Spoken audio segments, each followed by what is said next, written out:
In this video segment, we will begin our discussion of metabolism and look specifically at phase 1 reactions. The learning objectives for this video are to describe the basic principles of metabolism, explain how cytochrome P450s and NADPH facilitate phase 1 metabolism, predict phase 1 metabolism reactions that will occur at common functional groups, and evaluate how genetic polymorphism will impact the metabolism of drugs and toxicants. Metabolism is the biochemical modification of drugs or toxicants by living organisms, usually through specialized enzymatic systems. The enzymatic pathways utilized for the metabolism of xenobiotics are not present for the sole purpose of metabolizing drugs.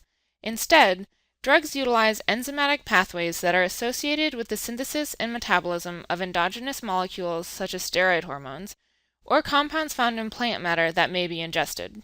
Metabolism typically converts chemical compounds to more easily excreted metabolites by making them more hydrophilic, larger in size, or both.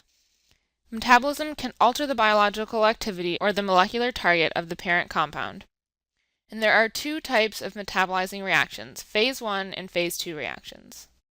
Most drug metabolism occurs in the liver. The liver has the highest amount of drug metabolizing enzymes and has a high blood perfusion rate, so it can quickly metabolize compounds that pass through its blood supply. As we discussed in the absorption video, all contents absorbed from the stomach go directly to the liver through the portal vein where they undergo first-pass metabolism. Drug intoxicant metabolism also occurs to a lesser extent in the intestines, kidneys, and lungs. A drug or toxicant can be metabolized by a variety of enzymes in different pathways which will determine how they are excreted from the body. First, we will focus on phase 1 metabolism, which is typically an oxidation, reduction, or hydrolysis reaction. In phase 1 metabolism, enzymes unmask or introduce polar groups through oxidation, reduction, or hydrolysis reactions. These reactions can make a compound more or less biologically active. In fact, some drugs need to be metabolized through phase 1 before they become an active drug. In addition, for some compounds, metabolism can cause them to become toxic. Cytochrome P450s play a major role in phase 1 metabolism. They are heme-containing monooxygenases that catalyze the oxidation of organic substrates. There are a number of different P450 enzymes, and they all have broad overlapping substrate specificities, meaning that they can catalyze oxidation reactions for a number of different substrates. This pie chart shows the 8 P450s that contribute to metabolism of the highest percent of drugs.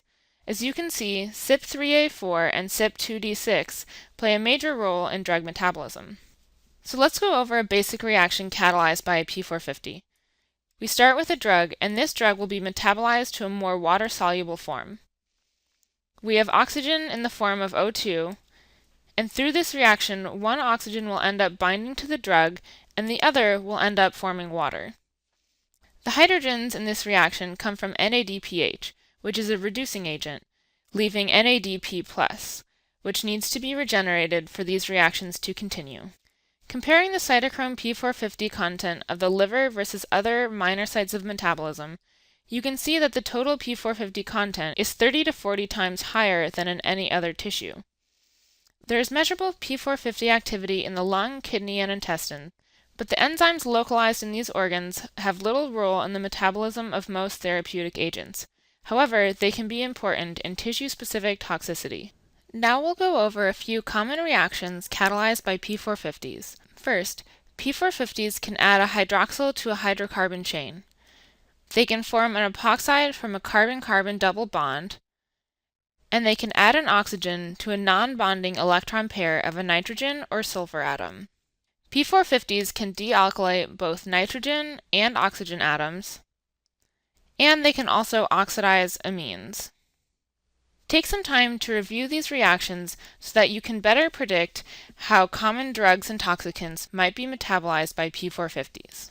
There are additional phase 1 reactions that are catalyzed by enzymes other than P450s. Epoxide hydrolase catalyzes the nucleophilic attack of a water molecule on an epoxide to form a transdiol. There are also some other hydrolases that can catalyze phase 1 reactions. Here's another example you may be familiar with, the metabolism of ethanol. When ethanol is consumed, it is predominantly metabolized in the liver by two reactions. First, alcohol dehydrogenase forms acetaldehyde.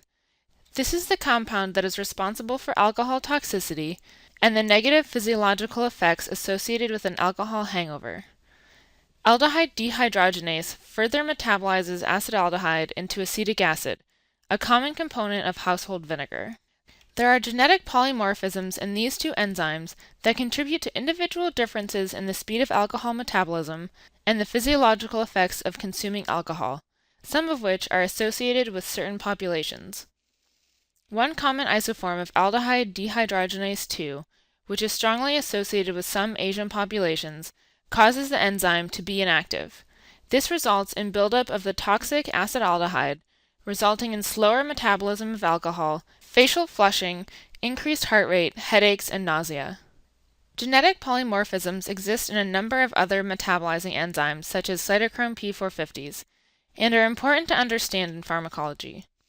Typically, when administering a drug, the goal is to maintain a certain plasma concentration.